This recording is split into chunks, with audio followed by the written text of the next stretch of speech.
Nang matapos ang oras ng trabaho, umuwi ako sandali para mag-ayos at magbihis. At nang tuluyan na nga akong matapos, sakto narinig kong pagkatok at tawag sa akin ni Dad. I wore a simple black fitted dress na pinatungan ko ng white blazer and padded with black heel sandals. Kontento na ako sa simpleng ayos lang dahil gusto ko palaging komportable sa mga isinusuot ko. Tahimik lang kaming dalawa ni Dad buong biyahe papunta sa restaurant.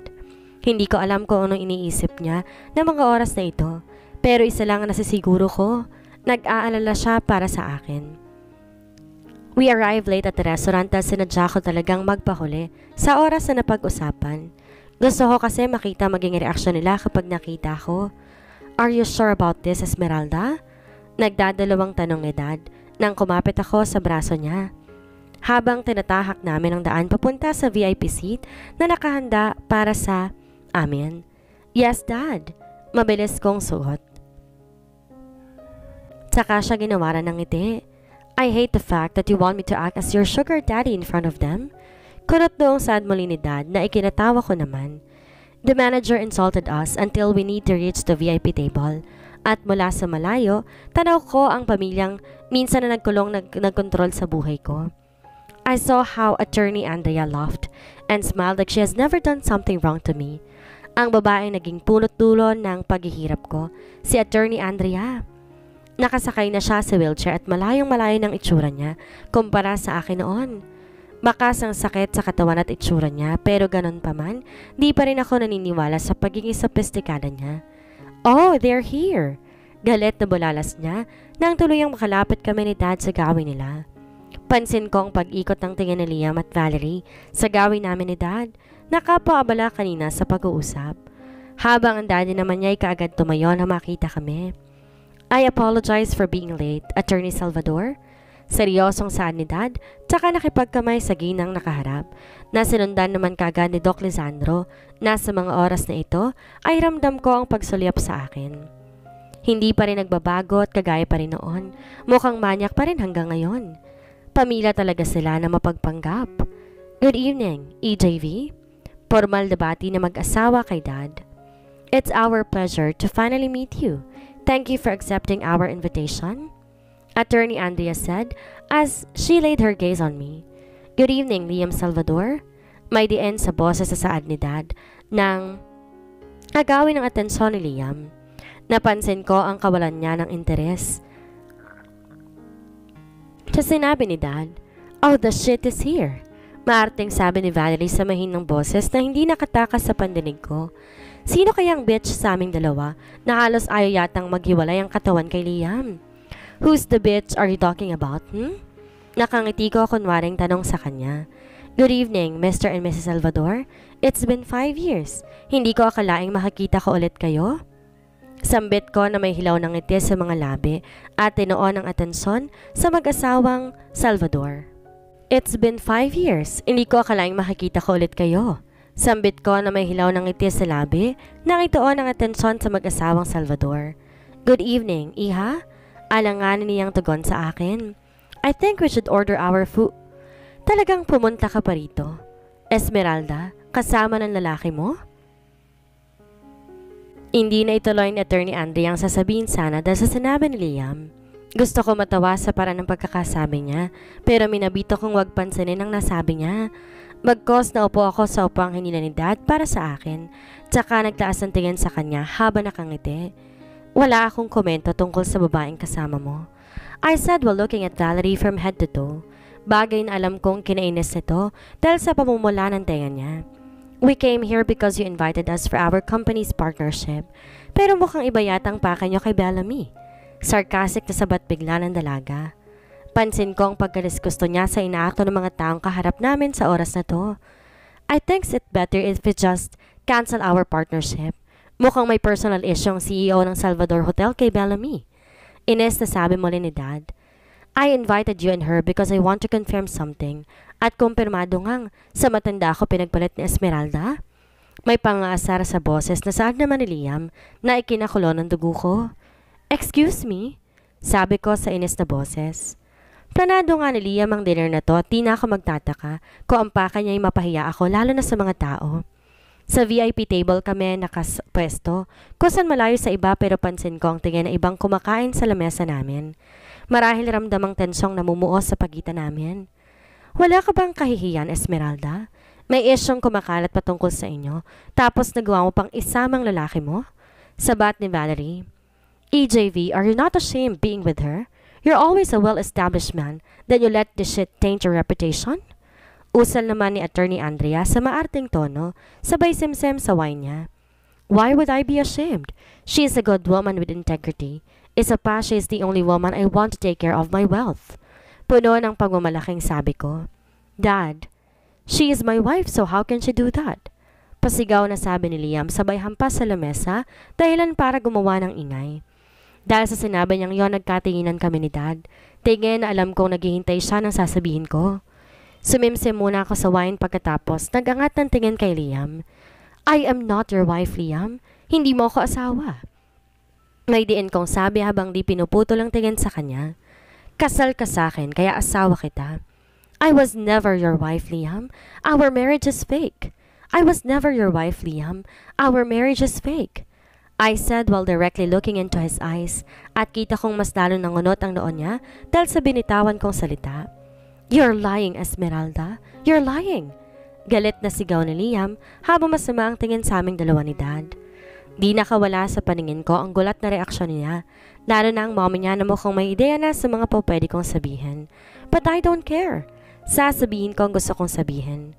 Inumpisa nila pues tatapusin ko. I turned my gaze to Attorney Andrea who looked so nervous. Why don't you ask your own mother, Liam? Bakit di mo sa kanya itanong mismo kung nagsisinungaling ba ako? I said while looking at Attorney Andrea na bakas ang kaba sa mga mata. Attorney Andrea, bakit hindi ikaw mismo magsabi sa anak mo na totoo ang sinasabi ko? Na peke ang kasal namin at palabas lang ang lahat ng yon para sa kapakanan niya. Why don't you tell him na ginawa mong kontrolin at sirain ang buhay ko para patapon ang buhay na nag-iisa mong anak? What's your words, Esmeralda? Galit na sabat ng daddy ni Liam. Kaya naman bumaling ako sa kanya na may masamang tingin. Kinakabahan po ba kayo sa sasabihin ko, Doc? Kinakabahan ka bang masabi ko kung paano mo kumuntik ng pagsamantalahan noon sa mansyon ninyo? Natatakot kayong malaman ng asawa at anak mo na pinagnasahan mo ako dahil baka bata pa ako ng mga panahon na yon. What are you talking about, Esmeralda? Galit na sigaw muli ni Liam. Masyado kang filingara, Esmeralda. Stop it, nakakahiya ka. Kumabit ka na nga sa isang matanda, tapos gumagawa ka pa na eksena ngayon? Have some class and decency, girl.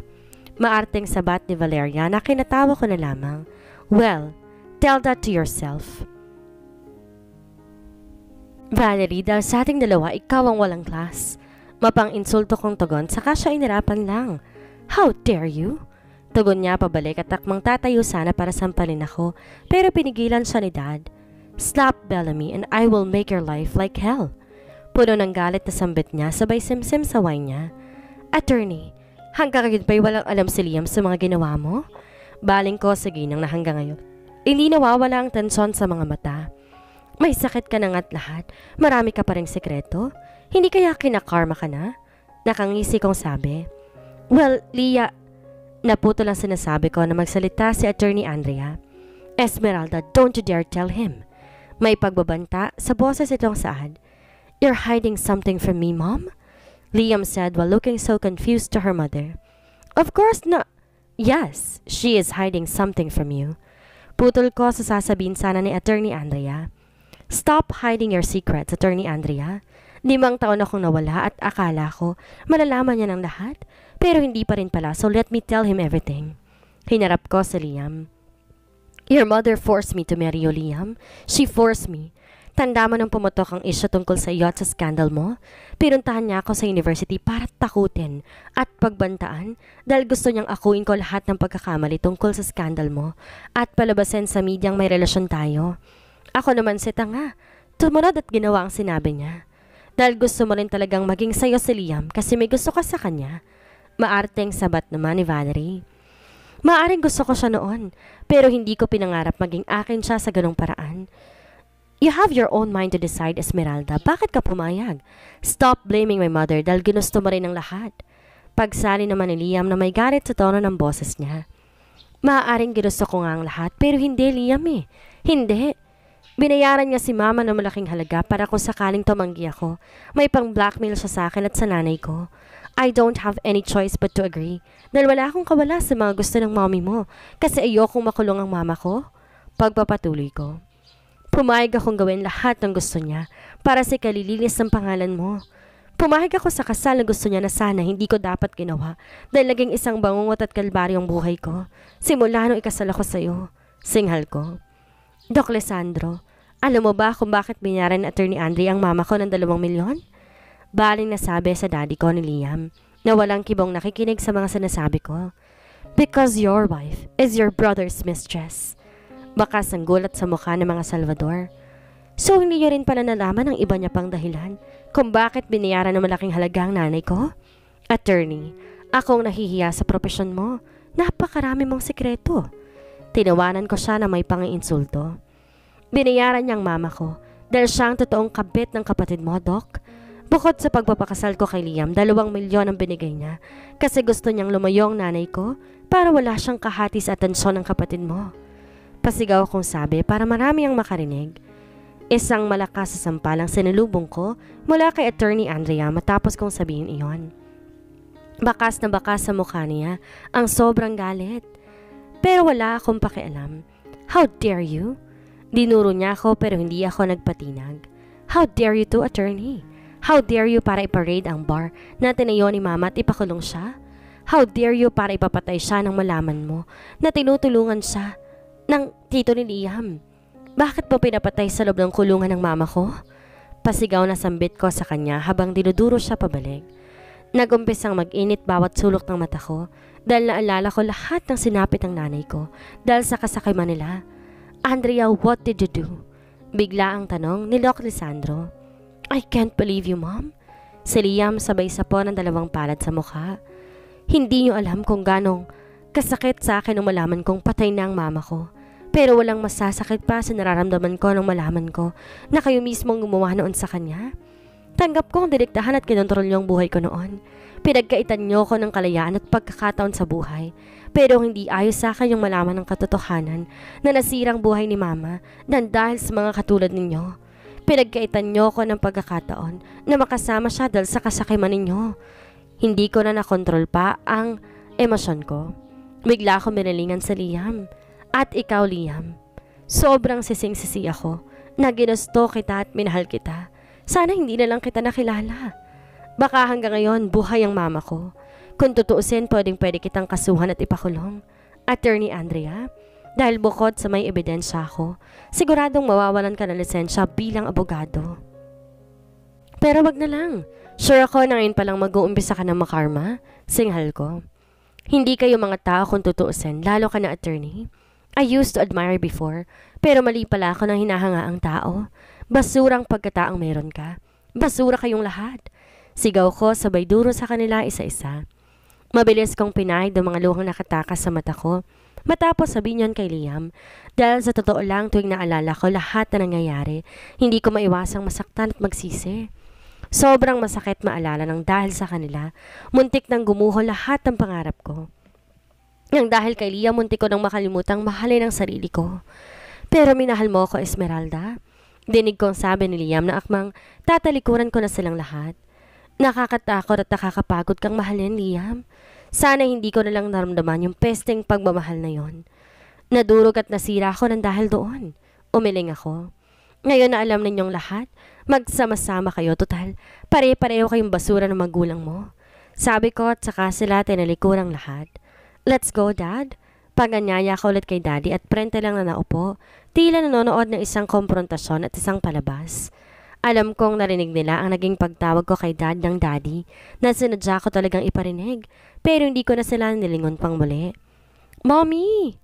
Napalingon ako ng mabilis nang marinig ang boses ng anak kong tinawag ako at gano'n na lang ang panalaki ng mata ko na makitang palapit siya sa gawin namin kung saan nakatayo at nakatingin sa kanya si Liam.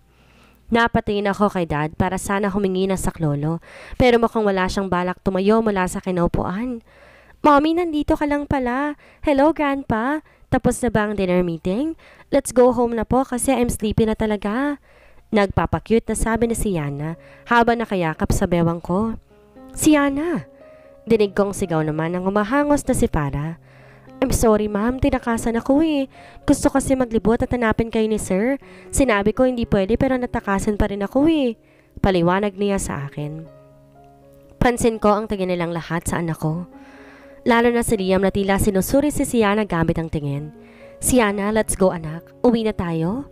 Sabi ko at saka siya binuhat para di na matingnan pa ni Liam. Hello everyone. Sorry po sa istorbo. My name is Dosana Adriel Valderrama Salvador. I'm 4 years old po.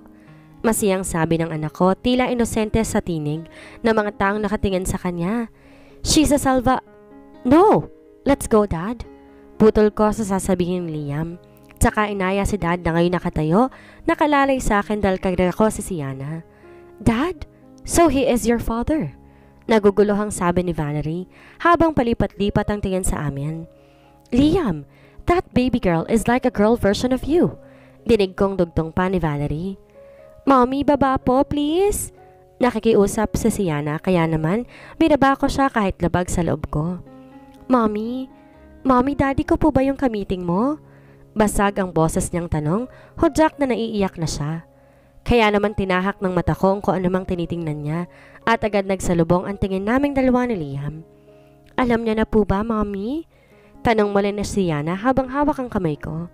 Not yet, baby. Sama ka kay Ate Farah. I will talk to him first as ipapakilala kita sa kanya, okay? Umiiyak kong sabi dahil naging sunod-sunod ang pag-agos ng luha ng anak. Can I hug him before I go, Mommy? Tanong ng anak kong tila nakikiusap sa akin. Di ko tuloy mapigilang mapaiyak. Sobrang sabik siya na makilalang ama niya. Kaya sobrang sakit para sa akin na makitang umiiyak siya dahil sa mga oras na to, nakita niya ang ama niya kahit di pa siya kilala nito. Mommy, please? Pag-uulit niya sa nakikiusap na boses. Go on, my princess. Grandpa is here. Si Dad ang sumagot para sa akin, kaya mabilis tumakbo si Siana kung saan nakatayo si Liam. Can I hug you po? Dinig kong tanong niya sa ama. Di agad sumagot si Liam pagkos, tumingin muna sa akin, kaya tumango ko bilang pagsang-ayon sa gusto ng anak ko. Niyakap siya ni Siana sa leeg na magpantay silang mag-ama. Tila dinudurog ang puso ko sa nakikita, kaya't sinenyasan ko si parang akayin na palabas sa Siana. Sana po tanggap mo ko pag sinabi ni Mommy kung sino ko. Bye-bye po! Kumakaway pang sabi ni Siana bago tuloy ang sumama kay Farah. May luha sa mga mata ang anak ko, pero kita ko ang pagkatawa niya. Marahil nakita't niyakap niya ng amang matagal nang gustong makita. Is she mine, Esmeralda?